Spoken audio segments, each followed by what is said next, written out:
So Bonalu only ఆషాఢ మాసం, శ్రావణ మాసంలోనే ఎందుకు చేసుకుంటారు?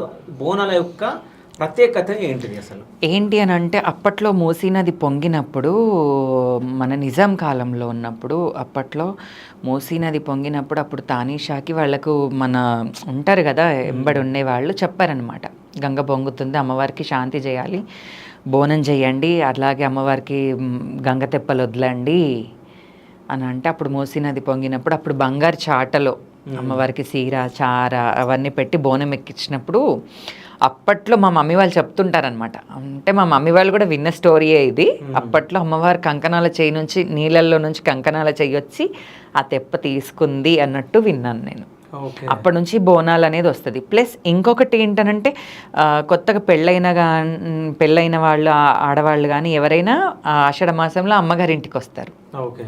కాబట్టి ఆషాఢ మాసంలో అమ్మవారు కూడా గుళ్ళోనే ఉంటుంది, బయటికి వెళ్ళదు. ఇప్పుడు నార్మల్గా మీరు చూసుకున్నట్టయితే ప్రతిరోజు టెంపుల్ 11:30, 12 o'clock క్లోజ్ అయిపోతుంది, 4 o'clock మళ్ళీ ఓపెన్ అవుతుంది. ఆ టైంలో ఏంటంటే అమ్మవారు టెంపుల్లో నుంచి బయటకు వచ్చేసి వేప చెట్ల పైన ఉంటుంది అన్నట్టు అంటారు. కాబట్టి ఆషాఢ మాసంలో మాత్రమైతే మొత్తం టెంపుల్లోనే ఉంటుంది అమ్మవారు, అందరినీ చూసుకోవడానికి మాత్రం అక్కడే ఉంటుంది. ఇప్పుడు మీరు మహంకాళి బోనాలకు కూడా చూడండి, ఫ్రైడే రోజు అమ్మవారు బోయగూడకి వెళ్తుంది అమ్మగారింటికి.